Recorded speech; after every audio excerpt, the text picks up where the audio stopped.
오늘 또 예배에 자리신 모든 분들을 축복하고 환영합니다. 이 시간 우리 서로 박수로 서로를 축복하고 환영하도록 하겠습니다.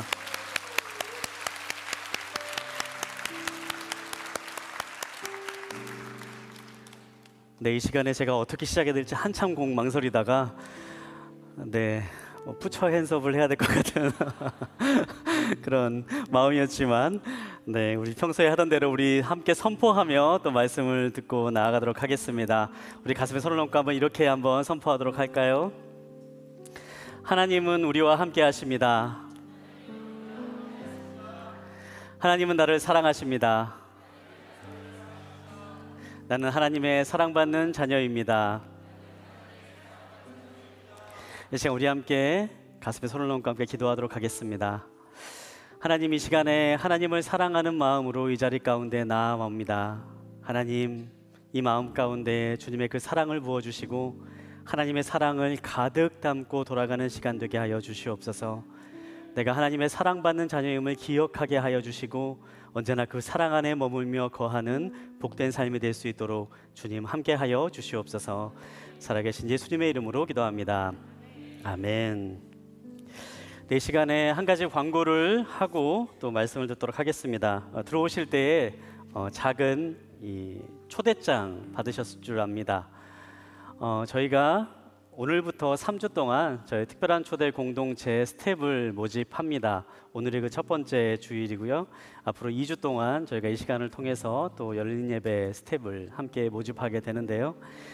열린 예배는 하나님의 마음이 있는 예배입니다.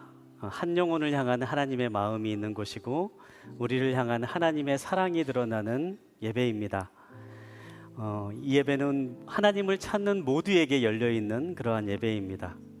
그리고 하나님의 사랑을 느낄 수 있고 또 하나님의 그 사랑을 받는 자녀로서 세상 가운데 살아가도록 응원하는 예배입니다. 우리가 이 예배 가운데에 이 예배를 함께 섬기실 귀한 스태프들을 모집하고 있습니다. 성경을 보면 오병이어의 기적이 나옵니다. 5천 명이 넘는 사람들이 배부르게 먹고도 남은 예수님께서 일으키신 큰 기적의 사건이 나오는데요.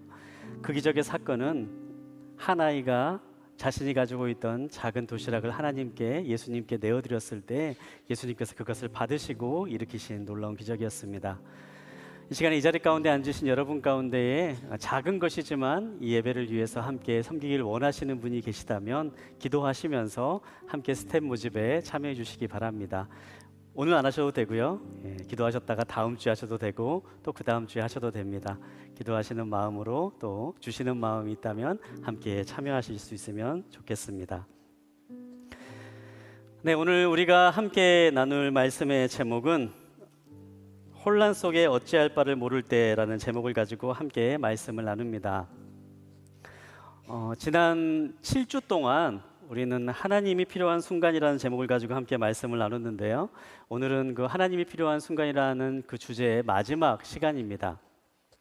이 시간에 한번 우리가 지금까지 걸어왔던 시간들을 한번 더 돌아보면 좋겠는데요. 첫째 주에 삶이 불공평하다고 느껴지는 순간 우리가 기억해야 될 것은 내가 복수하겠다, 억울하다라는 마음에 붙잡혀 살아가는 것이 아니라 어떻게든 예배의 자리를 붙잡고 나아가는 것이었습니다. 시편 73편에 있는 말씀을 함께 나누면서 함께 말씀을 나눴었는데요. 또한 나 자신이 별 볼 일 없는 존재라고 느껴지는 순간이 있다면 세상에서 말하는 나를 보는 시선이 아니라 하나님께서 나를 어떻게 바라보시는가, 그 시선을 가지고 나 자신을 돌아봐야 한다고 함께 말씀을 나누었습니다. 우울한 마음에 빠져들 때에 그때는 우리는 하나님께 부르짖어야 됩니다. 하나님의 손을 놓지 않는 삶은 희망이 있습니다. 우울의 터널에 끝이 없는 것처럼 그렇게 계속해서 가라앉은 것처럼 느껴지는 순간이 있다 할지라도 하나님을 붙잡는 인생은 결국에는 하나님이 주시는 회복을 맛보게 됩니다.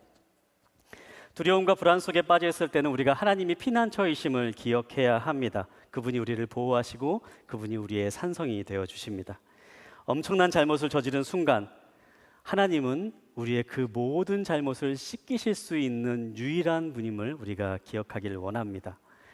그리고 오늘 우리가 함께 나눌 내용은요, 이 모든 것들을 종합하면서 혼란 속에 빠져 있는 우리의 삶의 순간, 그 순간에 우리가 그 순간을 어떻게 바라볼 것이고 그 순간을 어떻게 이겨낼 수 있을 것인지, 또 하나님께서 주시는 은혜의 자리로 우리가 어떻게 나아갈 수 있을 것인지, 이 모든 것들을 함께 나누는 시간을 갖도록 하겠습니다.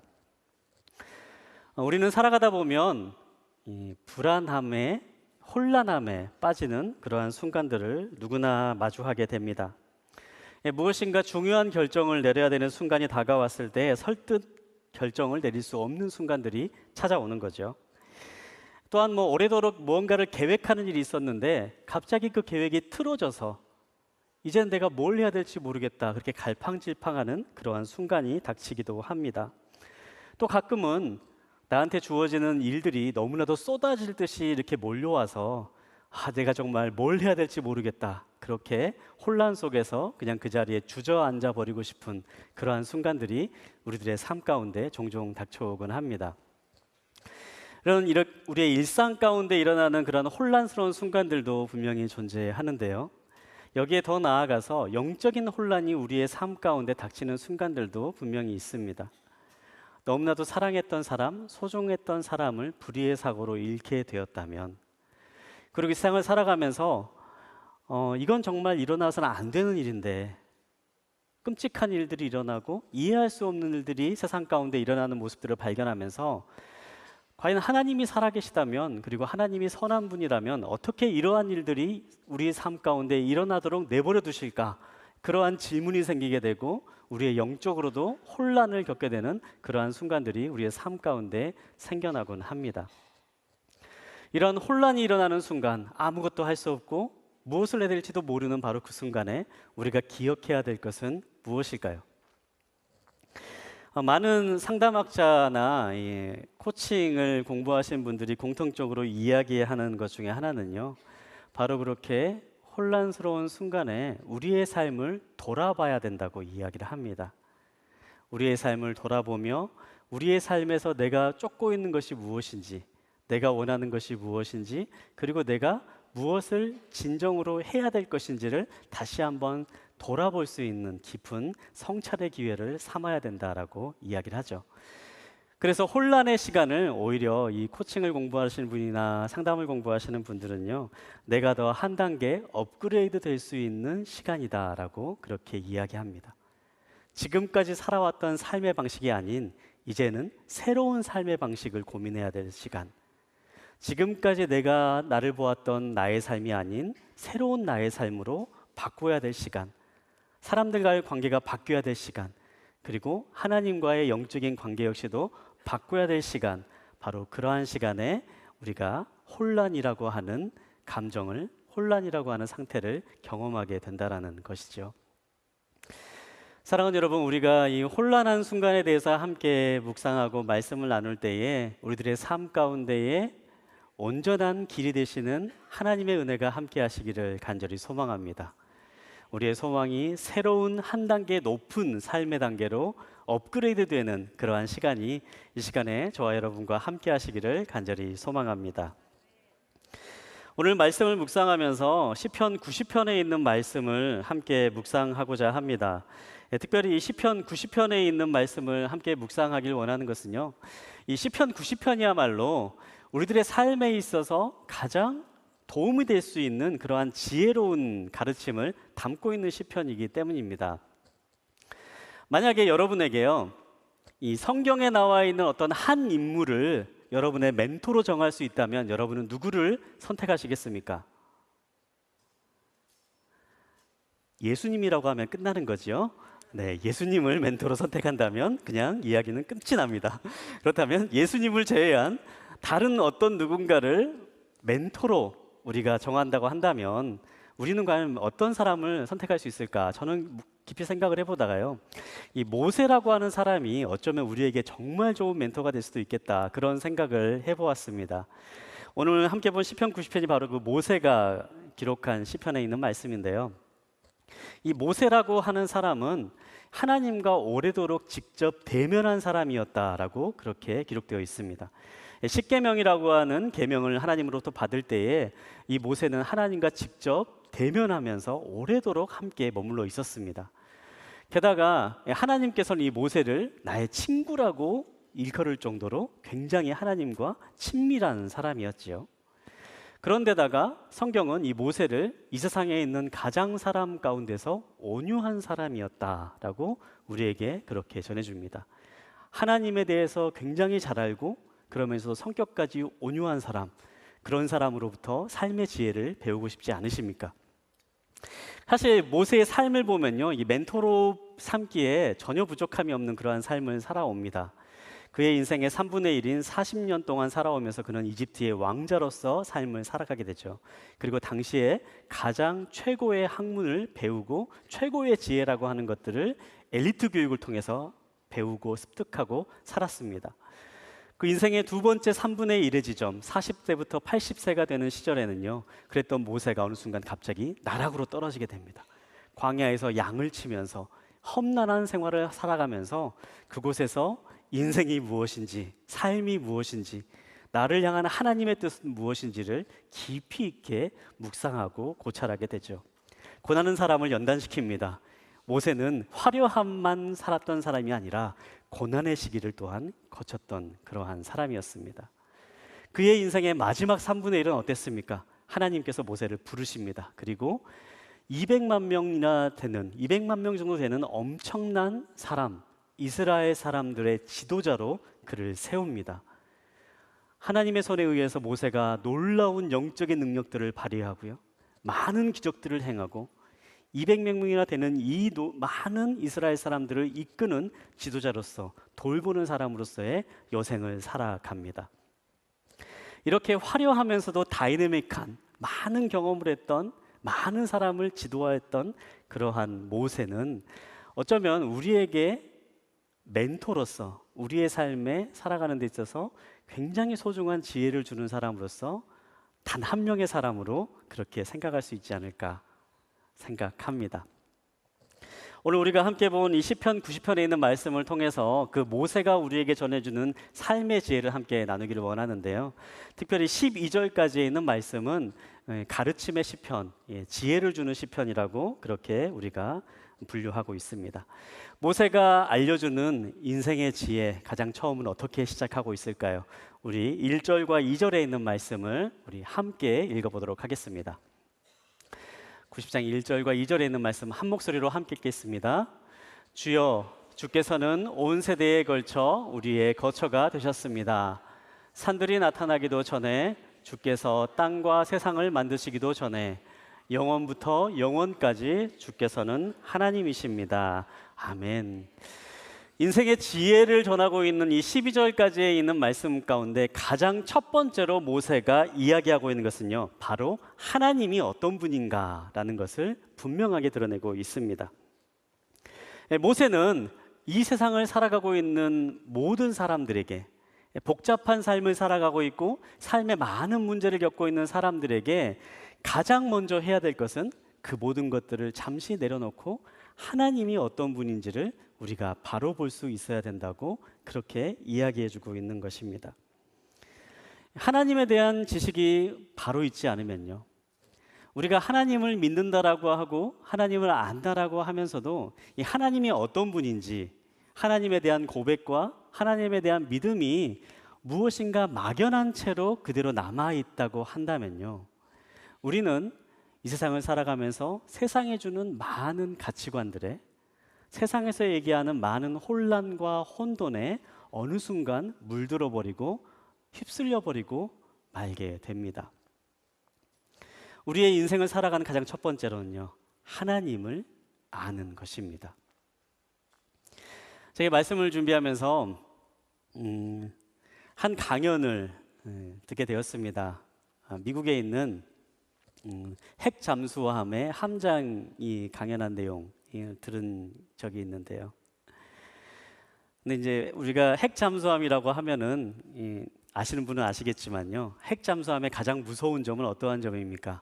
이 잠수함 내에 이 원자로가 있어가지고요, 한번 이렇게 잠수함이 바다에 나가서 이제 잠수를 해서 물속 바닷속으로 이게 숨어 들어가면은 이 잠수함이 다시 떠오르지 않아도 된다라는 거죠. 잠수함을 만드는 기술 중에 뭐 디젤 엔진을 통해서 만들고 막 여러 가지 기술들이 있지만 다른 모든 잠수함과 이 핵잠수함이 비교되지 않는 것은 바로 이 원자로 때문입니다. 그래서 한 번 잠수하면 바닷속에 들어가게 되면 이 잠수함을 찾을 수가 없고 어디서 나타날지 모르기 때문에 항상 큰 두려움으로 남을 수밖에 없는 그러한 무시무시한 무기가 되는 거죠. 그런데 이 핵잠수함의 그 함장이 하는 이야기를 들어보니까요, 이 핵잠수함도요 90일이 되면은 반드시 수면 위로 올라와야 된다라고 이야기를 합니다. 이 핵잠수함이 90일이 되면은 수면 위로 꼭 올라와야 되는데 그 이유는 음식 때문도 아니고요, 마실 공기가 없어서 산소가 부족해서 그런 것도 아니고요, 물 때문도 아니라고 합니다. 연료 때문은 더욱도 아니고요. 이 잠수함이 90일이 되면 바다 위로 떠올라야 되는 유일한 이유는요, 90일마다 방위를 조정해야 되기 때문이라고 하죠. 이 바닷속에 오랫동안 이렇게 잠수를 하고 있으면 이 바다 깊은 곳은 이제 지구 중심부와 가까워서 지구의 자기의 영향으로 이 잠수함이 가지고 있는 항법 장치에 미묘한 이렇게 뒤틀림이 생겨나기 시작을 한다라 그래요. 그래서 90일 정도가 되면 이 항법 장치에 약간의 오차들이 생겨나게 된다고 합니다. 그래서 만약에 이 공격 명령이 떨어졌을 때 방위를 알려주는데 바닷속에 계속 오래도록 머물고 있으면 그 방위가 틀어져서 정확하게 목표에 타격할 수 없게 된다라고 하죠. 그래서 90일이 되면 바다 위로 올라와서 북극성을 바라보고 자신의 항법 장치를 다시 조정해서 맞춰서 그렇게 그 작업을 한 이후에 그때서야 다시 바닷속으로 들어가는 수 있다라고 그렇게 이야기를 합니다. 저는 이 이야기를 들으면서 우리의 인생과 많은 부분이 맞닿아 있지 않나 그렇게 생각합니다. 우리가 세상을 살아가다 보면요, 많은 이야기를 듣습니다. 세상에서는 어떻게 살아야 된다, 이것이 바로 바르게 살아가는 거다. 그리고 많은 문제에 대한 해결책들을 세상에서는 우리에게 알려줍니다. 그렇게 세상에 살아가다 보면요, 어느새 정말 중요한 것이 무엇인지를 잊어버리고 살아가게 된다는 거죠. 우리가 하나님을 믿는다, 또 예수님을 믿는다라고 신앙생활을 한다라고 고백하는 사람들도요, 때때로 우리가 정말 하나님을 온전하게 믿고 있는가, 내가 정말 하나님을 온전하게 고백하고 있는가, 우리의 영적인 방위를 다시금 맞춰야 될 필요가 있습니다. 오늘 우리가 기억하기 원하는 첫 번째는요, 여러분, 인생을 살아가는 지혜, 혼란 가운데 있을 때에 가장 첫 번째로 기억할 것은 하나님을 향해서 내가 올바른 방향을 하고 있는가, 나의 삶을 다시금 돌아볼 수 있어야 됩니다. 내가 고백하고 있는 하나님을 나는 정말 온전히 믿고 있는가? 내가 정말 하나님을 믿는다라고 하면서 혹시라도 하나님이 아닌 다른 것들로 나의 생각이 뒤틀어져 있지는 않나? 우리가 우리의 삶을 그렇게 점검하고 돌이켜보는 시간이 필요하다라는 거죠. 그리고 바로 그 점검의 시간으로부터 우리의 혼란을 수습할 수 있는 첫 발자국이 시작된다라는 사실입니다. 그러면 오늘 본문에 있는 말씀에서 고백하고 있는 하나님은 어떤 분일까요? 다시 한번 우리가 1절과 2절에 있는 말씀을 우리 한번 다시 읽어보도록 하겠습니다. 1절과 2절에 있는 말씀 우리 한 목소리로 한 번 더 읽도록 하겠습니다. 주여, 주께서는 온 세대에 걸쳐 우리의 거처가 되셨습니다. 산들이 나타나기도 전에, 주께서 땅과 세상을 만드시기도 전에, 영원부터 영원까지 주께서는 하나님이십니다. 아멘. 모세는 맨 처음 인생의 지혜를 얘기하면서 하나님이 어떤 분인가에 대해서 이야기하고 있습니다. 그 하나님에 대한 고백, 첫 번째 고백이 바로 주여라고 하는 말로 시작이 되지요. 이 주여라고 하는 말은요, 바로 모세가 가지고 있는 믿음의 고백이었습니다. 주여라고 하는 말은 바로 나의 주님이라고 하는 말이지요. 그냥 하나님이 아니고 그냥 하나님의 이름을 부르고 여호와라고 말하는 것이 아니라 나의 주님, 이렇게 하나님을 부르고 있는 데서 하나님이 누구신지를 시작하고 있습니다. 여러분, 하나님이 어떤 분입니까? 하나님은요, 나의 하나님이십니다. 하나님은 우리의 하나님이십니다. 여러분의 하나님이십니다. 우리가 이러한 신앙을 분명히 갖게 되길 바랍니다. 성경에는 많은 하나님에 대한 이야기들이 나오지요. 또 하나님을 경험한 수많은 사람들의 이야기들을 우린 주변에서 듣습니다. 그러나 그 이야기는 사실 나의 삶과는 전혀 상관이 없는 이야기입니다. 정말 중요한 것은 무엇입니까? 사람들이 이야기하는 하나님이 바로 나의 하나님으로 고백되어지는 것이지요.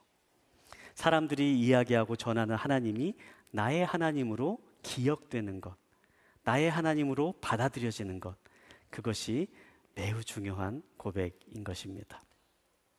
2절에 있는 말씀을 보면 바로 그 하나님이 어떤 분인가, 산들이 나타나기도 전에 주께서 땅과 하늘을 만드시기도 전에 영원부터 영원까지 주께서는 하나님이십니다. 이렇게 고백하고 있습니다.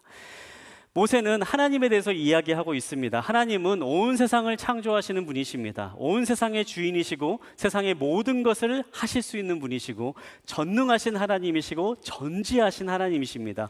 위대하신 하나님이십니다. 이렇게 이야기하고 있습니다.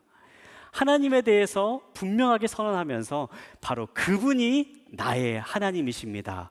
그렇게 고백하고 있는 것이지요. 두 번째로 우리가 주목할 것은요, 바로 그 하나님이 우리의 거처가 되신다라는 사실입니다. 1절에 있는 말씀을 보면요, 이렇게 고백되어 있습니다. 주여 주께서는 온 세대에 걸쳐 우리의 거처가 되셨습니다. 모세가 다시 한번 강조하고 있는 하나님은 어떠한 분이십니까? 하나님은 우리의 거처가 되시는 분이시다라는 사실이죠.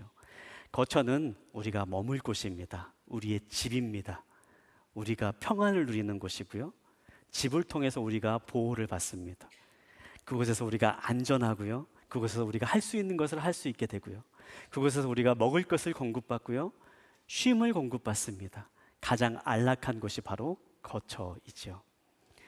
모세가 얘기하고 있는 것은 바로 그 하나님이 우리의 거처가 되십니다. 여러분, 하나님은 어떤 분이십니까?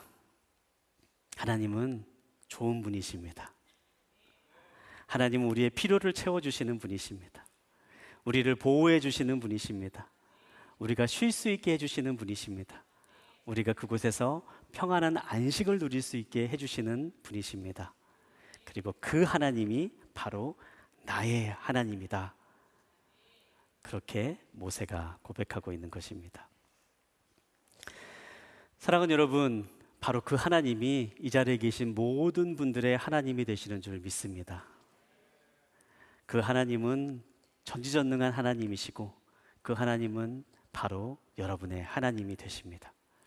그 하나님은 여러분의 거처가 되시고 피할 곳이 되시고 여러분의 평안이 되시고 여러분의 필요한 것들을 공급해 주시고 그곳에서 안식을 누리실 수 있게 하시는 분이십니다.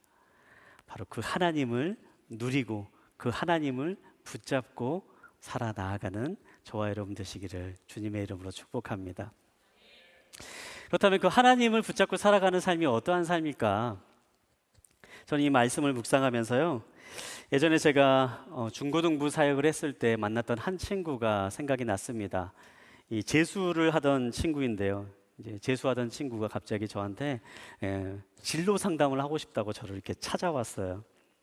그러면서 자신의 장래 희망이 무엇인지를 저한테 이렇게 하나씩 이야기하기 시작을 하더라고요. 그 친구의 꿈은 전 세계에 있는 굶주리고 있는 어린아이들을 돕고 싶다라는 마음을 가지고 있는 친구였습니다. 대견하지요. 전 세계에 있는 굶주리고 학대받고 있는 어린아이를 돕고 싶다. 그렇게 자신의 꿈을 저한테 이야기를 하는 것입니다. 그러면서 이제 자기가 그러려면 국제 변호사가 돼야 되는데 그러려면 이 대학을 제가 진학을 하고 싶습니다. 이제 그렇게 저한테 물어보는 거예요. 그러면서 그 대학을 가는 것이 하나님의 뜻인지 아닌지를 저한테 물어보고 싶다고 그렇게 얘기를 하는 거였습니다. 제가 이 친구를 붙잡고 이제 기도를 해줬어요. 그 친구의 꿈이 너무 기특하고 하나님의 사랑을 전하고 이 땅에 고통받고 있는 사람을 돕기 위해서 평생 사용되고 싶다라는 그 꿈이 너무 갸륵해서 그 친구를 놓고 기도하면서 하나님 이 친구의 앞길을 열어주시고 이 친구에게 도움이 되어주시고 힘이 되어주시고 이 친구를 통해서 영광을 드러내주십시오. 그렇게 이제 간절하게 함께 기도하고 이제 이 친구를 돌려보내려고 했습니다. 근데 이 친구가 그 순간에 저를 이렇게 많이 쳐다보는 거예요. 그러면서 저한테 이제 이렇게 물어보는 겁니다. 목사님, 어떻게 제가 그 대학에 합격할 수 있을까요? 저한테 물어보는 거예요. 자신의 꿈 이루기 위해서 그 대학을 가는 게 하나님의 뜻이라면 합격시켜 줄 것인데 목사님 어떻게 기도해 보니까 합격할 수 있을까요? 저한테 이렇게 물어보는 겁니다. 그러면서 이제 그 친구가 가면서 저한테 이렇게 얘기하더라고요. 목사님 정말 인상이 너무 좋으세요. 꼭 보살님을 만난 것 같았어요. 저한테 이제 그렇게 얘기하고 돌아가는 친구였습니다. 우리가 종종 하나님의 뜻이라고 또한 우리의 삶에서 종종 중요한 삶의 결정을 내려야 되는 순간이 있을 때에 그때 우리가 마치 우리의 삶 가운데 어떠한 정답이 내려져 있는 것처럼 그렇게 생각할 때가 있습니다. 특별히 신앙인이라고 한다면요, 하나님의 뜻이 내 삶 가운데 분명히 있다라고 믿기 때문에 그 하나님의 뜻 가운데 나의 선택에 정답이 있다라고 그렇게 생각하는 분들이 많이 있습니다. 정답이 있기 때문에 오답도 존재할 수 있다라고 그렇게 믿는 것이죠. 그러나 하나님을 믿고 살아간다는 것은 어떤 것입니까? 하나님의 뜻을 구하며 선택한다는 것은 어떤 것입니까? 그것은 정답 찾기로 살아가는 삶이 아닙니다.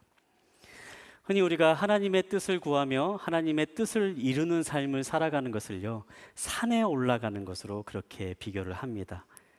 만약에 그 산 정상에 하나님께서 여러분에게 원하시는 계획이 있고 뜻이 이루어지는 것이 있다고 상상을 해보시기 바랍니다. 그러면 이 땅을 살아가는 매 순간순간은요, 바로 그 하나님의 뜻을 향해서 산 정상을 향해서 올라가는 삶이 되겠지요. 산을 올라가다 보면요, 분명히 갈림길들이 나옵니다. 이 길이 맞을까 저 길이 맞을까 고민할 때가 있습니다. 그러나 하나님의 뜻을 향해 나아가는 것은요, 이 길을 선택해서 맞고 저 길을 선택해서 틀린 경우를 말하지 않습니다. 정상을 향해서 계속해서 올라가는 삶인 거죠. 설령 이 길이 잘못된 길처럼 여겨진다 할지라도요, 정상을 향해서 계속해서 나아가는 사람은요, 하나님이 그 발걸음을 정상을 향해서 올라갈 수 있도록 바꿔 주십니다. 그것이 우리가 성경에서 말하는 모든 것이 합력하여서 선을 이루는 삶이 그리스도인의 삶이라고 고백하고 있는 것이지요. 그리스도인의 삶은요, 정답 찾기의 삶이 아닙니다. 삶의 방향을 가지고 살아가는 삶입니다. 정상을 향해서, 하나님을 향해서, 하나님이 원하는 삶을 향해서 계속해서 내 삶의 방향을 맞추고 나아가는 삶이 바로 하나님의 뜻이 나의 삶 가운데 이루어지는 순간입니다. 그래서 여러분, 삶의 자리에서 어떤 선택의 문제를 가지고 있을 때에 너무 힘들어하지 마십시오. 그 대신 하나님을 바라보십시오. 하나님을 바라보시고 어떠한 선택이든 내리십시오. 그러면 하나님을 바라보고 나아가는 발걸음을 하나님께서 인도해 주시고 하나님의 뜻 가운데로 계속해서 이끌어 주실 것입니다. 제가 이 친구에게 목사님 어떻게 제가 이 대학을 합격할 것 같으세요? 물어보는 이 친구에게 이렇게 대답해 줬습니다. 그래, 나는 내가 꼭 대학에 합격했으면 좋겠다. 그리고 합격해서 정말 하나님의 영광을 드러내는 삶을 살아가면 좋겠다. 그러나 설령 대학에 합격하지 않더라도 하나님은 네 삶으로 영광을 받으실 거다. 하나님은 너의 삶을 하나님의 영광을 드러내는 데 귀하게 사용할 거다. 그러니 하나님만 바라보고 계속해서 살아가렴. 그렇게 이야기해 줬습니다. 사랑하는 여러분, 혼란 가운데 있을 때에 우리는 결정의 순간 이것 아니면 이것이라고 생각하곤 쉽습니다. 그러나 하나님을 믿는 사람은요, 이것이어도 되고 저것이어도 됩니다. 하나님만 바라보고 나아간다면, 하나님만 믿고 나아간다면, 하나님을 향해서 계속해서 나의 발걸음을 내어 딛는다면, 설령 삶의 순간에는 잘못된 선택으로 보이는 선택을 했다 할지라도 하나님은 그것을 바른 길로 인도하시는 발걸음으로 인도하실 줄 믿습니다. 그러한 하나님을 신뢰하시기 바랍니다. 그리고 바로 그 하나님이 나의 하나님 되심을 기억하시기 바랍니다. 모세가 기억하길 원했던 바로 그것이 그 하나님을 신뢰하는 삶이었습니다. 하나님은 어떤 분이십니까? 영원부터 영원까지 존재하시는 하나님. 성경에서 말하는 영원이라고 하는 것은요, 시간이 무한정 이어지는 것을 말하지 않습니다. 성경에서 말하는 영원은 이 시간이라고 하는 것을 뛰어넘어 계시는 존재를 말할 때 영원이라고 표현을 합니다.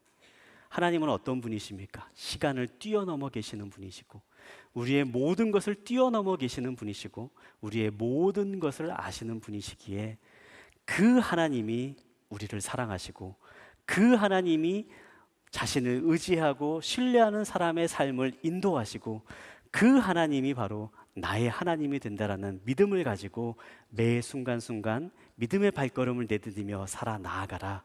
그것이 바로 지혜로운 삶의 첫걸음이다. 우리에게 그렇게 이야기해주고 있습니다. 사랑하는 여러분, 그 발걸음을 내딛는 믿음의 사람들 되시기를 주님의 이름으로 축복합니다. 그러한 영혼을 향해 나아가는 발걸음을 내디딜 때에 우리의 삶을 돌아보면 어떻게 보일까요? 좀 긴 부분인데요, 3절부터 9절까지 있는 말씀을 우리 저와 여러분이 한 절씩 돌아가면서 읽도록 하겠습니다. 3절부터 9절까지 있는 말씀입니다. 주께서는 사람들을 먼지로 돌아가게 하면서 오 사람의 자손들아 흙으로 돌아가라 하십니다.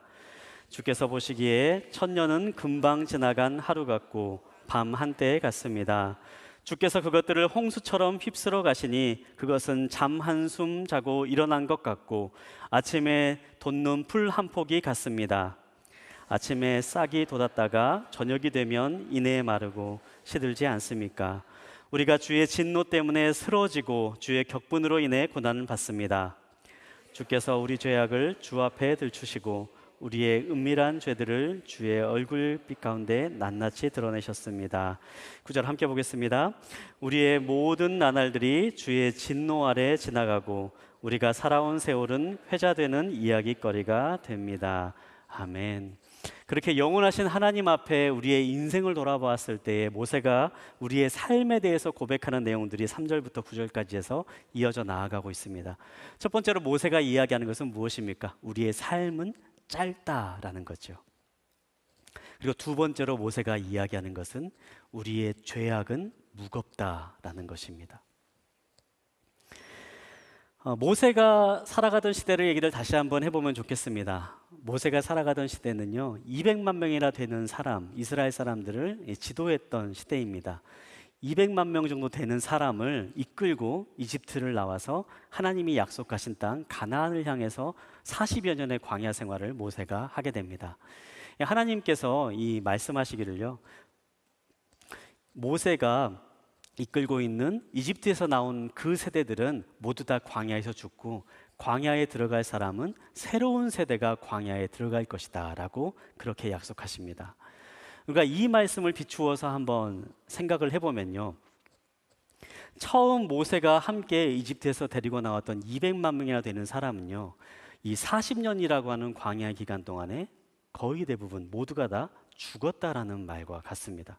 그리고 새로운 사람들이 태어났다라는 거지요. 이러면서 한번 계산을 해봤습니다. 여러분, 40년 동안 200만 명이 죽으려면 하루에 몇 명이 죽을까요? 평균 잡아서요, 100명 이상은 하루에 죽는 겁니다. 평균적으로 보면 100명 이상이 되는 사람, 200명 가까이 되는 사람들이 매일마다 죽는 거지요. 그리고 그만큼의 사람이 태어나는 겁니다. 성경의 역사가 바로 그것이죠. 모세가 바로 40년 동안 그것을 보았던 거죠. 사람의 태어남과 죽음을 계속해서 바로 곁에서 지켜보면서 살았습니다. 어찌 보면 이스라엘 백성이 머물러 있던 바로 그 진을 쳤던 곳은요, 어느 순간이면 순식간에 공동묘지가 되었을지도 모릅니다. 그렇게 죽음이라는 것이 이스라엘 사람들에게 굉장히 가까이 있었던 시기였습니다. 그리고 사람의 태어남이 그와 동시에 매우 가까이 있었던 때가 바로 이 광야의 시절이었습니다. 이 시절을 보는 모세가 바로 고백을 하고 있는 것입니다. 우리의 인생은 아침에 싹이 들었다가 저녁이 되면 이내 마르고 시들어버리는 그런 매우 짧은 인생이다라고 그렇게 고백합니다. 여러분, 우리의 삶은 굉장히 짧습니다. 현대에 우리가 살아가는 문명은요, 끊임없이 우리가 죽음이라고 하는 것을 잊고 살아가게 만듭니다. 그리고 현실을 그냥 살아가도록 만드는 세상입니다. 그러나 영원할 것처럼 살아가는 모든 사람들, 어떠한 사람도 결국에는 죽게 됩니다. 그리고 그 순간은 생각보다 빨리 오는 것입니다. 그렇기 때문에 모세가 이야기하는 거죠. 우리의 인생은 짧다. 이 짧다라는 것을 기억하며 살아라. 이것이 바로 지혜로운 사람의 모습이다. 이 짧은 인생을 우리가 어떻게 살아가느냐가 무엇보다도 중요하다. 그렇게 이야기하고 있는 것입니다. 그러나 안타까운 모습이 계속해서 나오고 있습니다.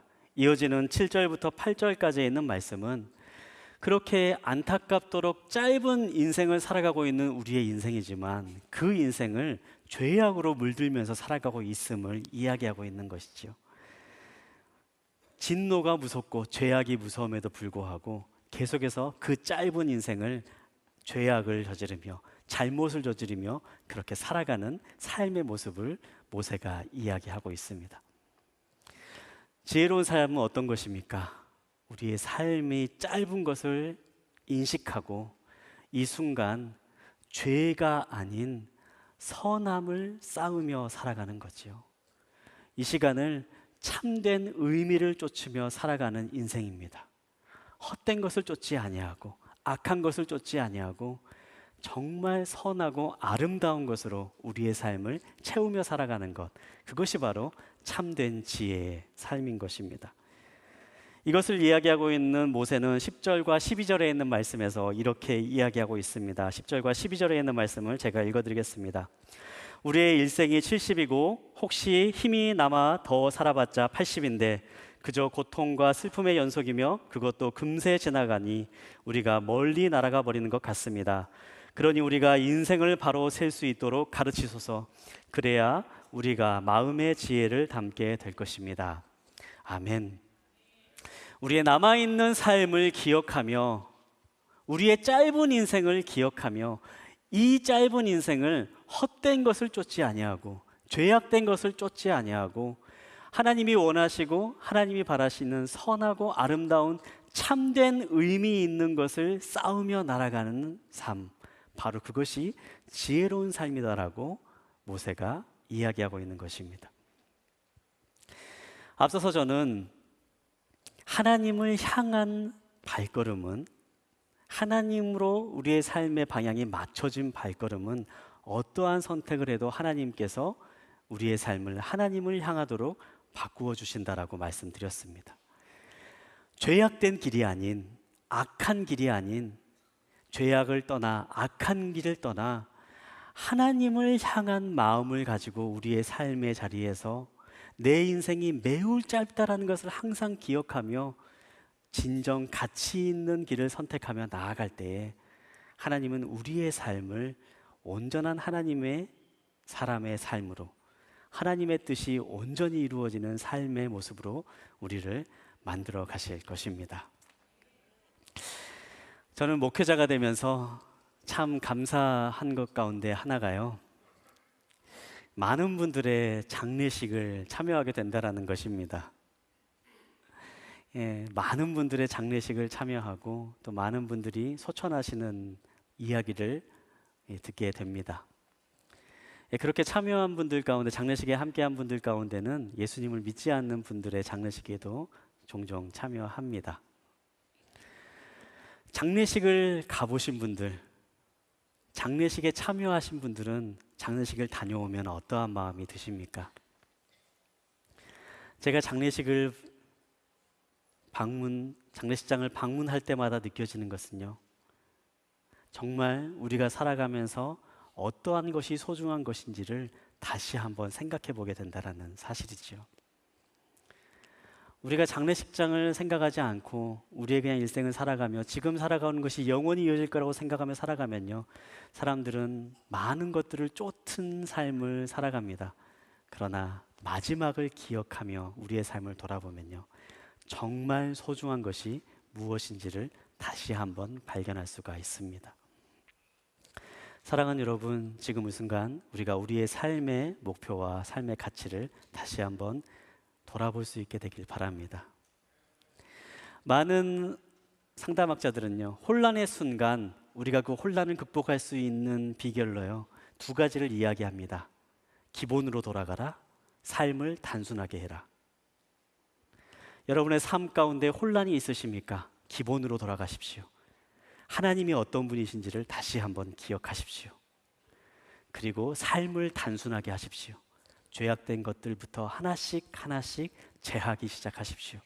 그러면 여러분의 삶을 올바른 길로 인도하시는 하나님의 손길을 발견하게 될 것이고, 여러분의 삶이 하나님께서 원하시는 온전하신 그 삶의 자리로 한 걸음 한 걸음 더 높은 곳을 향해서 올라가는 삶을 살아가게 될 것입니다. 바로 그러한 삶의 자리로 나아가는 저와 여러분 되시기를 주님의 이름으로 축복합니다.